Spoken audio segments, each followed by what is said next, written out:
Olá, eu sou a Tenente Médica Isadora, aluna do curso de Docência em Resgate e Emergências Médicas, e hoje vamos falar sobre DPOC, a doença pulmonar obstrutiva crônica, e quais seus impactos no atendimento pré-hospitalar.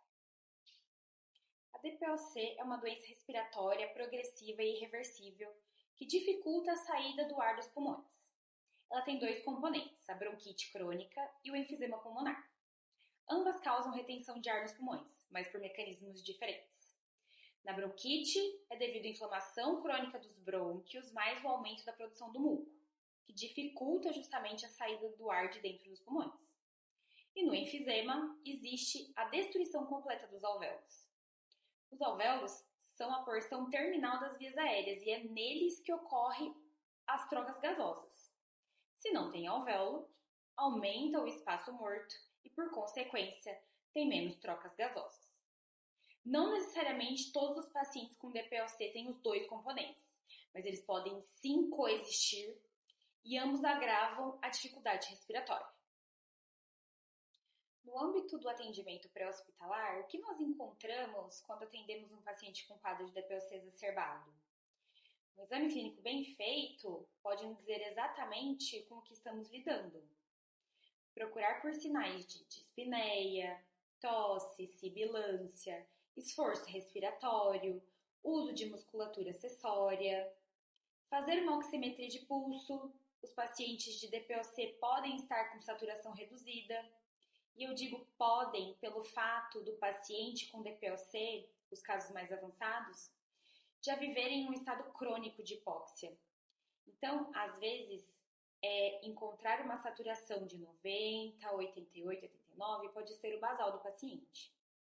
Além desses sinais já citados, nós temos que ficar alerta para sinais de crise grave, que podem sugerir que o paciente vai entrar em falha respiratória num futuro muito próximo.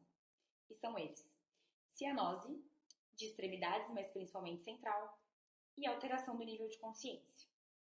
A hipóxia pode causar alteração do nível de consciência tanto para mais quanto para menos, ou seja, o paciente pode ficar agitado, confuso, combativo, como também pode ficar obnubilado, rebaixado. Abordando brevemente a fisiopatologia da DPOC, a gente sabe que a inflamação crônica causa dano à via aérea. Quando isso acontece, o corpo tenta compensar o dano remodelando essas estruturas. Esse processo de remodelação envolve mudanças permanentes nos brônquios causadas pela inflamação crônica. Essas mudanças são o espessamento da parede das vias aéreas, fibrose, o aumento das glândulas de muco e a perda da elasticidade do tecido pulmonar. Como resultado, as vias aéreas ficam mais estreitas e mais rígidas, ou seja, remodeladas, o que dificulta a passagem do ar e provoca obstrução crônica, levando a uma piora progressiva da função respiratória. A retenção de ar é uma consequência dessa situação, já que os pulmões têm dificuldade em expelir o ar para fora das vias aéreas. E isso faz com que eles fiquem hiperinsuflados, resultando em uma troca gasosa limitada.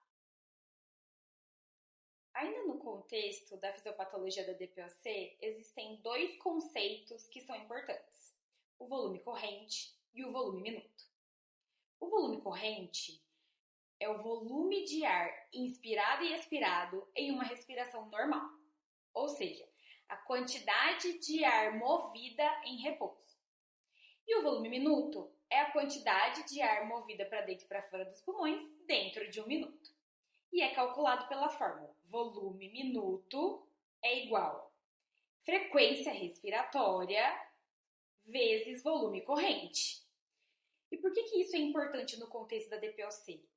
Porque a respiração efetiva depende de uma quantidade adequada de volume minuto e não só de frequência respiratória.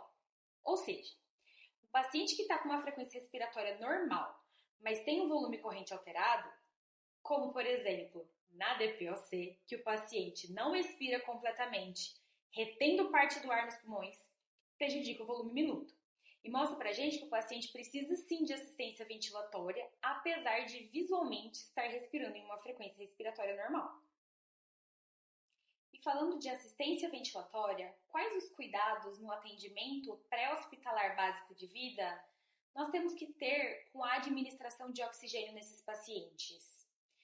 O tratamento de emergência do DPOC inclui oxigênio suplementar, que pode ser ofertado através de cânula nasal ou máscara não reinalante, em quantidade suficiente para manter uma saturação de pelo menos 94%, segundo o AMLS terceira edição. Como pacientes com DPOC são retentores crônicos de CO2 e dependem muitas vezes do mecanismo de estímulo hipóxico, nós temos que nos preocupar em evitar fluxos elevados de O2 sem monitoramento adequado, para justamente não suprimir este estímulo nestes pacientes. Lembrando novamente que esses pacientes muitas vezes vivem em um estado crônico de hipóxia e a hiperóxia, que é o excesso de oxigênio, pode piorar a hipercapnia, levando ao rebaixamento do nível de consciência ou até de uma parada respiratória.